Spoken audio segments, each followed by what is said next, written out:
Të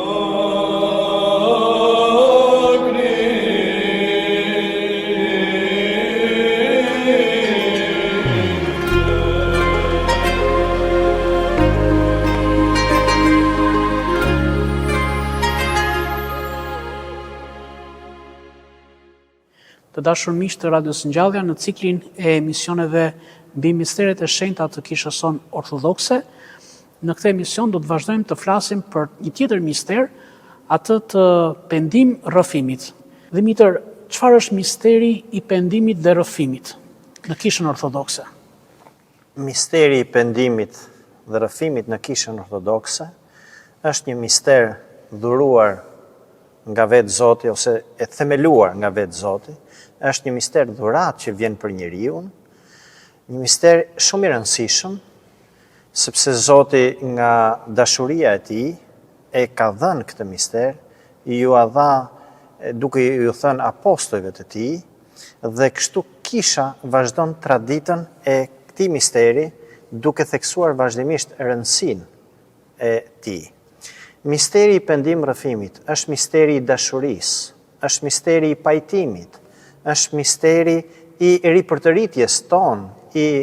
rivendosjes përsëri të marrëdhënieve tona me Zotin, raportit tonë ngushtësisht me të,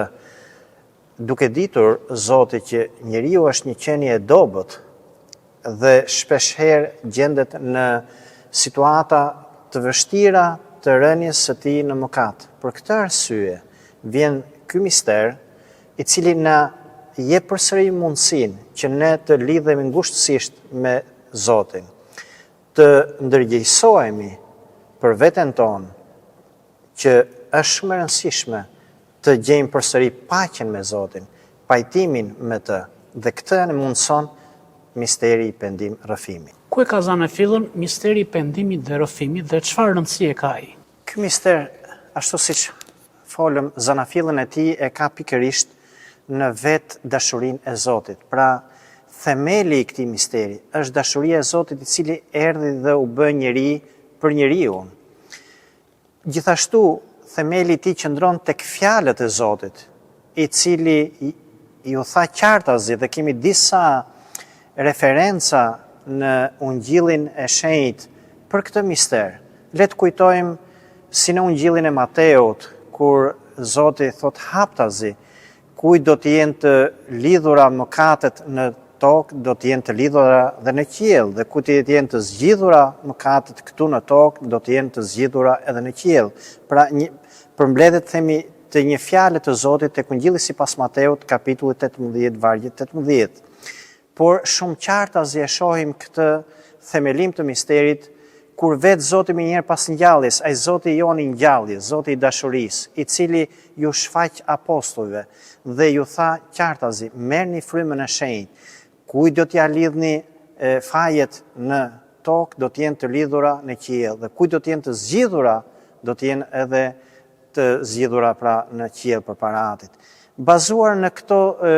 referenca, ne kuptojmë që zanafilla e këtij misteri, pra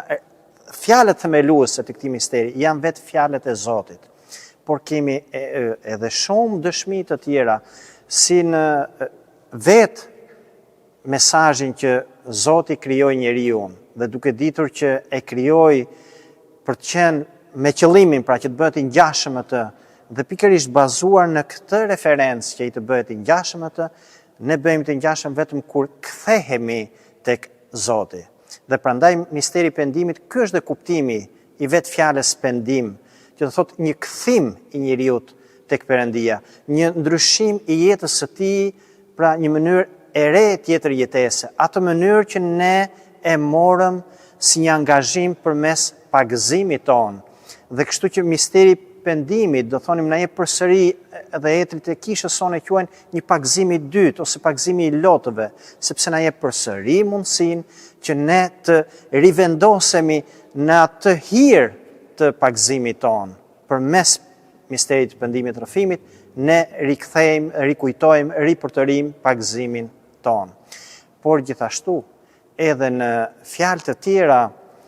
të letrave të ndryshme të apostujve, gjejmë referenca në lidhje me pendimin edhe me rrëfimin.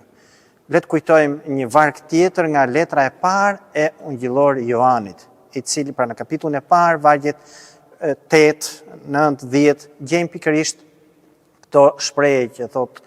nëse ne themi që jemi të pamëkat ose pafajshëm, gënjejmë veten dhe dalim gënjeshtar përpara Zotit. Prandaj le të rrëfejmë fajet, thotë,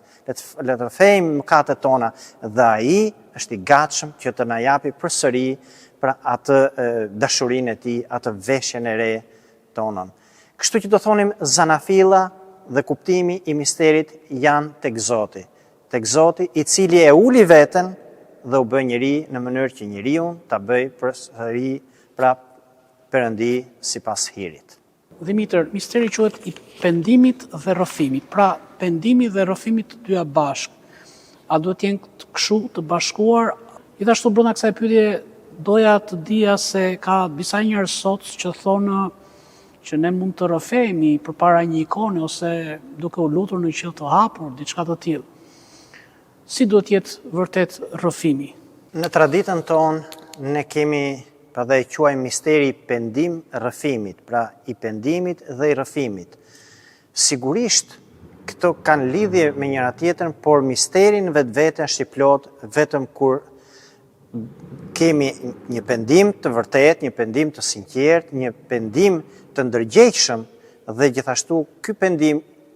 i cili shoqërohet edhe me rrëfimin ton, me pohimin e mëkateve tona. Prandaj do thonim që një pendim pa një rrëfim është i paplot dhe gjithashtu nga ana tjetër një rrëfim i cili nuk përmban si parakusht pendimin, mbetet një rrëfim formal dhe nuk na shëron, sepse qëllimi i misterit është që të na shërojë realisht, të na ndërgjegjësojë në veten tonë për këtë gjendje tonën të sëmurë shpirtërisht dhe të kërkojmë shërimin tonë. Prandaj do thoja që nuk mund të kuptohen të ndara nga njëra tjetra, janë të lidhura ngushtësisht edhe pendimi edhe rrëfimi. Vetëm kështu mund të themi kemi të bëjmë me një mister të plot, me një mister i cili nuk devijon as nga tradita, por nga ana tjetër është një pendim që na siguron dhe na garanton shërimin ton, që jemi në udhën e drejtë të pajtimit me Zotin. Sigurisht pendimi dhe rrëfimi është një mënyrë e të jetuarit e të krishterit, nuk nënkupton vetëm për një moment, është një proces i vazhdueshëm, i ndërgjegjësimit ton, i të kuptuarit të jetës son,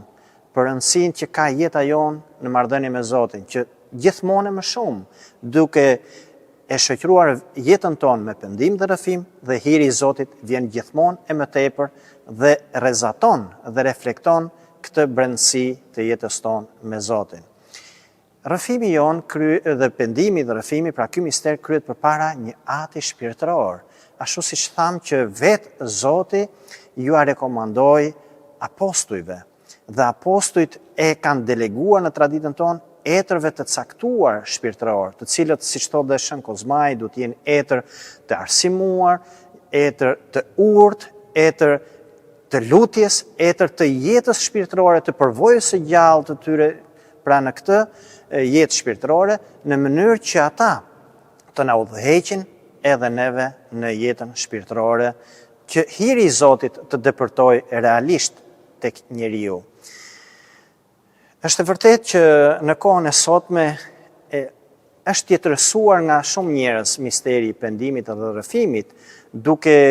na thënë që ndoshta pse duhet të shkoj tek një atë shpirtëror, kur unë mund të flas përpara një ikone apo përpara një qiell të hapur. Por tradita jonë kërkon që ne të shkojmë përpara një ati shpirtëror. Ashtu siç kemi vetë Zoti tregoi një paraboli pra të djalit plangprishës, i cili nuk u mjaftua vetëm që ai u pendua, erdhi në vete, por mori rrugëtimin e tij edhe ju shfaq përpara atit edhe e pohoi fajin e tij, kërkoi falje pra përpara atit për mëkatin dhe rrugën e tij të gabuar që kishte marrë. Nga ana tjetër, le të kujtojmë që vetë Zoti ynë u bë njeri, pikërisht që të vi sa më afër njeriu, që të jetë në kontakt me njeriu, pra vetëm një kontakt personal. Dhe ky kontakt i ynë personal me Zotin përmes një ati shpirtëror na jep mundësinë e faljes së mëkateve dhe transmetimit të hirit. Kujtojmë gjithashtu se kemi shembuj që mund të ilustrojmë. Ne kur jemi sëmurë, shkojmë tek mjeku, nuk mjaftohemi thjesht vetëm me një të dëgjuar të këshillës së tij, por shkojmë tek mjeku, kërkojmë që të na vizitojë, na jep një recetë. Kështu edhe e njëjta gjë do thonim që duke shkuar tek ati shpirtëror, sepse për të ardhur në kontakt një bisedë me të, dhe nga kjo bisedë ati ynë shpirtëror kupton gjendjen tonë shpirtërore, dhe kështu përmes lutjes së tij, sepse ati shpirtëror është një atë lutës, përmes këshillimit të tij, sepse ati shpirtëror është një këshillues, përmes vizitës tonë shpirtërore, sepse është një mjek që depërton në psikologjinë tonë, në vetë jetën tonë, përmes saj recete që i mund na japi, dhe receta që mund na japi shpirtëror mund të jetë përmes disa këshillave, ndoshta një mënyrë të lexuarit, mënyrë të luturit, ndoshta përmes disa këshillave për dhënies së lëmoshës, apo të disa veprimeve të tjera, të cilët ai shikon që janë të domosdoshme, që të reflektojmë vërtet pendimin ton dhe këtë rrëfimin ton. Dhe fundit, përmes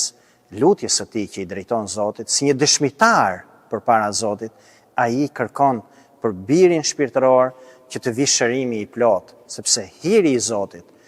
përmes lutjes së atit shpirtëror mundëson faljen e mëkateve tona. Kjo është tradita ortodokse. Këtë kërkojmë që të ndërgjegjësohemi dhe të shkojmë sa më shpesh të shohim që të jetë e mundur, sepse ne e dim që jemi të dobët dhe shpesh herë bijem në faje me dije apo pa dije, në njohuri apo dhe në mënyrë pa njohura. Gjithmonë kemi problematika në lidhje me rrëfimin.